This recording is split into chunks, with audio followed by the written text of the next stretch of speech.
Mon cher toi, tout d'abord, j'ai enfin lu Le Petit Prince. J'ai mis du temps, beaucoup de temps. C'était beau et fou.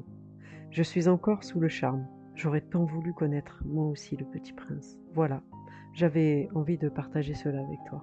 Ensuite est arrivé le moment où j'ai été envahie par un flot continu d'images, de mots, d'envies et, plus que tout, l'envie de t'écrire. Sache que si tu as du mal à écrire comme un adulte, alors écris-moi comme un enfant. Tout comme moi, tu as toujours voulu une correspondance. Alors qu'attends-tu? Je ne te demande pas de me révéler tes secrets, seulement de partager un instant de douce folie avec moi.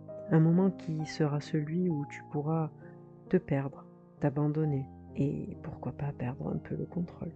Le jugement ne fait pas partie de mon langage. Alors ayons-la, cette correspondance. Profite de ma folie, de ma spontanéité pour faire un essai. À titre d'exemple, Jen et Ed. Je t'imagine dans mes histoires. Et ici ou ailleurs, je te chercherai. Dans ce monde, un autre, ou peu importe, je n'abandonnerai pas. Je ne veux pas faire partie de ton fan club. Je ne veux pas être de celles qui t'admirent de loin, parce que tu es l'inaccessible homme mystérieux.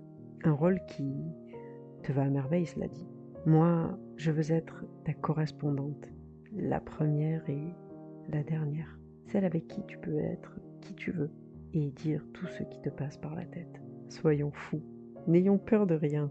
La vie nous malmène déjà assez. Alors, un peu de folie, que diable. Tu écris des livres, alors écris des lettres. Pour ma part, lorsque je t'écris, ce n'est plus moi. C'est l'ado frustrée qui n'obtient pas ce qu'elle souhaite. Elle est coriace, la gamine. Elle ruse surtout. Elle devient stratège. Elle n'abandonne jamais et redouble d'ingéniosité pour t'encourager. Si le premier pas te semble compliqué, en revanche, ce sera celui pour t'arrêter. Je ne cesse d'écrire et chaque fois que tu ne réponds pas, je me fais violence en me répétant à voix haute ceci. Allez, stop. Efface son numéro. Finis de rêver. Oublie-le. Passe à autre chose. Pourquoi tu t'infliges ça? Il ne répondra jamais. Pour conclure, je veux t'écrire quelque chose qui résume avec exactitude ce que je veux que tu comprennes avec sérieux. Tu n'as pas besoin de moi et je n'ai pas besoin de toi. Mais si tu m'apprivoises, nous aurons besoin l'un de l'autre. Tu seras unique au monde. Apprivoise-moi. Mais que faut-il faire? Il faut être patient. Tu t'assoiras d'abord un peu loin de moi, comme ça, dans l'herbe. Je te regarderai du coin de l'œil et tu ne diras rien. Le langage est source de malentendus.